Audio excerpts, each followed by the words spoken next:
there, this is Alicia King, Just a Girl in Camas, and as I told you in my previous interview, May is Mental Health Awareness Month, and I wanted to share a couple videos with you this month featuring some topics about mental health, trying to help you understand mental health a little bit better, and actually if anyone needs mental health help, there's resources out there for you. I'm here today with my friend Sandra Hunt Bero, and we're going to chat a little bit today about mental health and her role in the industry. So first of all, thank you for taking the time. Yes, no problem. All right.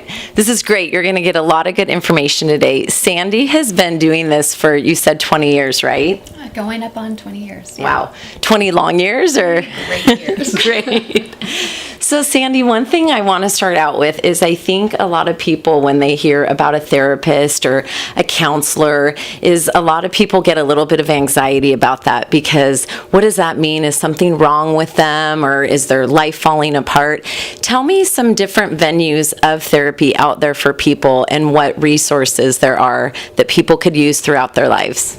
Excellent question. Thank you. First of all, I started out in a community mental health clinic setting.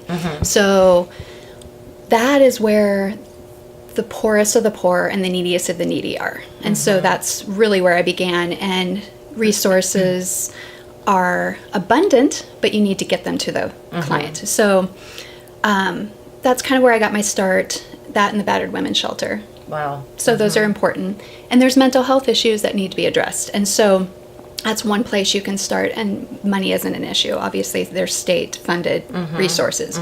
Then there's private practice, which is what I do. And so that's where you go and you see a therapist, usually out on their own or in a conglomerate with other therapists, and you can get one-on-one counseling, couples counseling. But if you're in a nursing home, you can get services. So geriatrics did that for several years, where we go to them and we provide services where they live. So if they are wheelchair bound or bed bound, they can still get services. Now you might say, what is there mental health wise to be done? We have World War vets that need to still be seen. None of them have shared the story before in their life. And then here they are looking at death and dying, and they're willing to talk about it. So that's key. Wow. And then I did work in the jail for a period of time. So there's services to be provided there. And then in the schools, I worked in the schools. So you can actually go to the schools, and it cuts down on the time that the parents would have to take the kids out to go see a counselor. Wonderful. We were actually on site. Wow. So, I mean, that's a lot in the community that maybe people aren't aware of. So. Yeah. Well, I know this is a question I have and some other people. I've discussed therapy with others. And how do you take all of this and go on with your life? I know that's a personal question, but you know, you're hearing a lot of stories, a lot of issues. How do you take that and function or go on with your life and not internalize that, I guess? The cliche is practice what you preach, right? Yeah. So good mental health starts with exercise daily, good social support daily, eating well, sleeping well, and really kind of finding a spiritual balance with keeping yourself right so that you can be a helper. It's kind of like that old adage of put the mask on the airplane, you first. Right. Yeah, so that's my philosophy. So. Right. And in the 20 years of you doing this, I mean, I think that I'm hearing a lot more lately about people, maybe it's my age, our age. Maybe I know that therapy and counseling, I keep using that together. Is that the same? Okay. That there are these points in your life where you're either struggling in a marriage or something from your childhood crops up.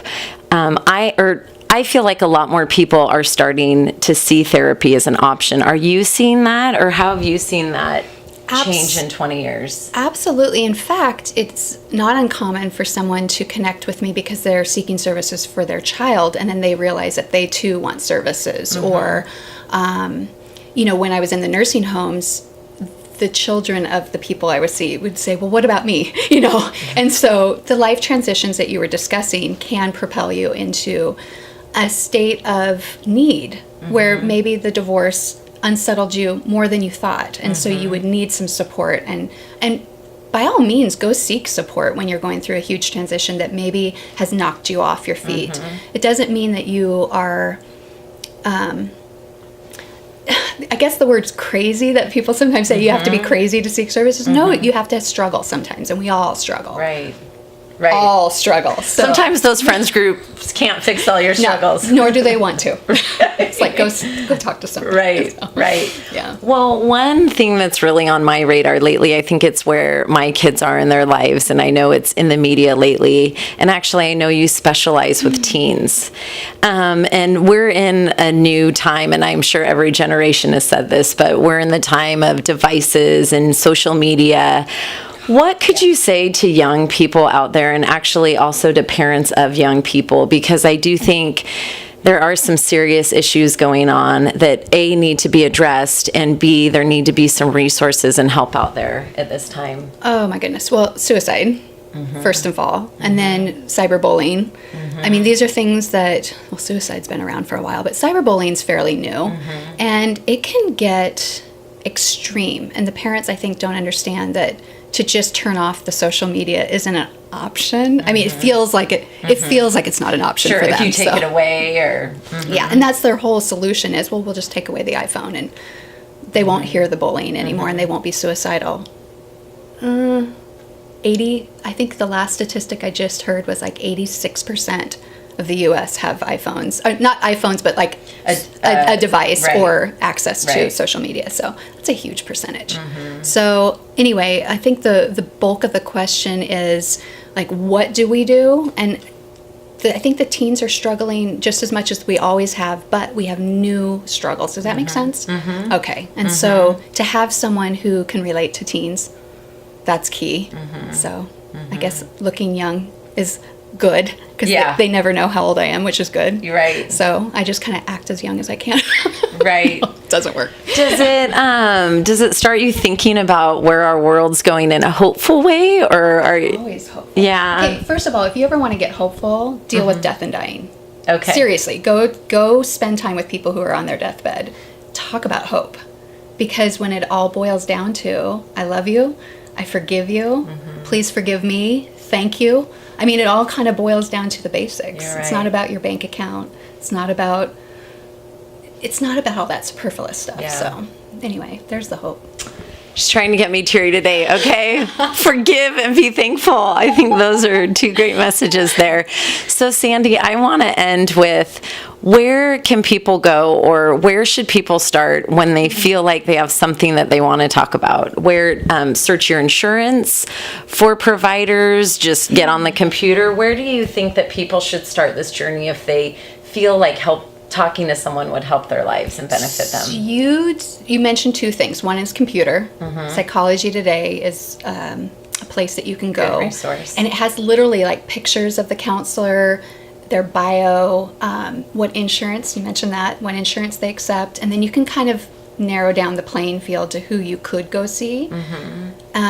Cheaply would be nice. And then you schedule an appointment and you literally sit down with this person, and that's the scary part. Right. I'm glad you mentioned that. Yes. It's frightening to come see me. Right. I'm a very Can you imagine that?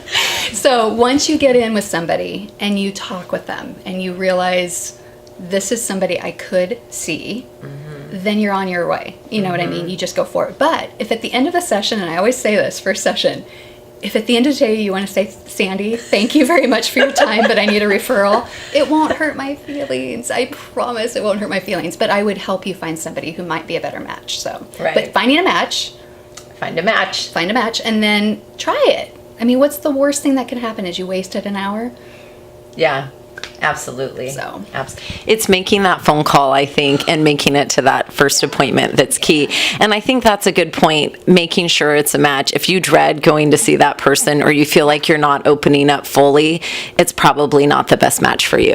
And I'm not the match for everyone. Right. Understood. But on Psychology Today, you can literally male, female, older, younger, smiling, not smiling. I mean, it all makes a difference. So it's just really important to give it a shot. So, well, I want to thank you for your time today. I really appreciate if we've, I think, gotten the message to even one person that there's people out there to help, then that makes me happy, and I feel like we're making a difference. So thank you.